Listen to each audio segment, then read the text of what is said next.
Honorable Reverend Meshoe. Thank you, Speaker. Dumela mo Presidente. It is concerning that calls for the postponement of the national dialogue made by the 7 legacy foundations who ultimately withdrew from the National Convention Task Team have gone unheeded. The foundations raised concerns that core principles of the dialogue have been violated, yet these concerns have not been addressed. They cited the erosion of citizens' leadership, a lack of financial and operational infrastructure, and the absence of an approved budget allocation as some of the reasons for their withdrawal. If the running of the national dialogue is to be transparent, as transparency was initially one of the core principles, which line items were removed from the planned expenditure that enabled the initial cost of the national dialogue to be cut from 700 million rands to the estimated 441 million rands. Thank you. Thank you, Mr. President. Thank you. The decision to go ahead with a national dialogue and the decision for me to, as it was planned, to convene it was a collective decision. It was not one person's decision. It was a decision that was taken collectively with the eminent persons group and those who were involved initially from the organizing, the task team, who now mutated to become the organizing committee. Now, the issues that were raised were, we are not quite ready. The documentation has not yet been properly printed, and we don't know how the finances will be managed and all that. So those were the reasons.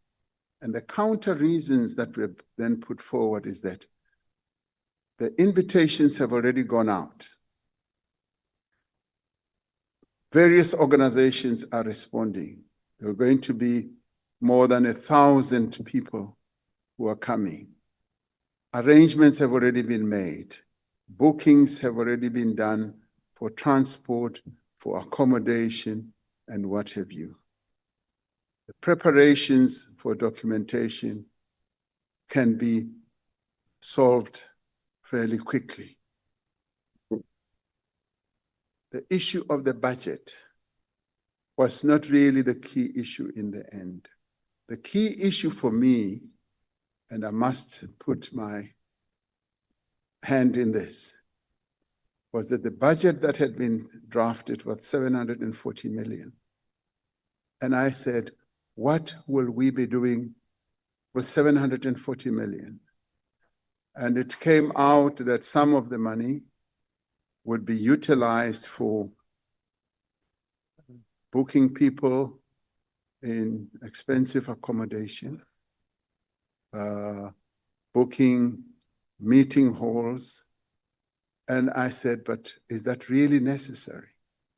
When our people meet at ward level, they will always find places to meet, like we do with our Stockfells, with our prayer groups, with our whatever. People always find places on a free basis to meet. Why do we budget so much money for holding of such manifestations? And I then directed that that budget should be brought down substantially. Even on the National Convention, when I looked at the budget, and I do look at these things, when I looked at the budget and found that the charging for the hotel and all that were so high, I said, no, we are government. As government, we operate on economies of scale. We can bring prices down, go back and ask for bigger discounts.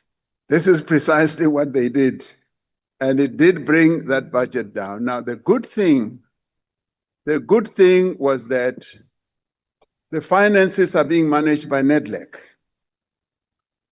Treasury allocates money to NEDLAC.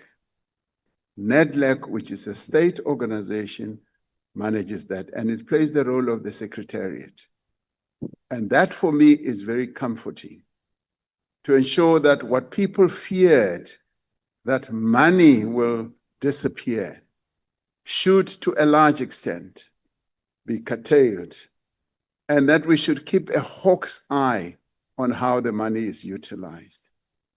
Now, those were some of the concerns, but in the end, Honorable Meshoe, the decision that was taken was a collective one, that we go at. If we stop having invited people, it might be very difficult 2, 3, 4 months later to bring them in. The principle of getting this to be a people-oriented process is not true.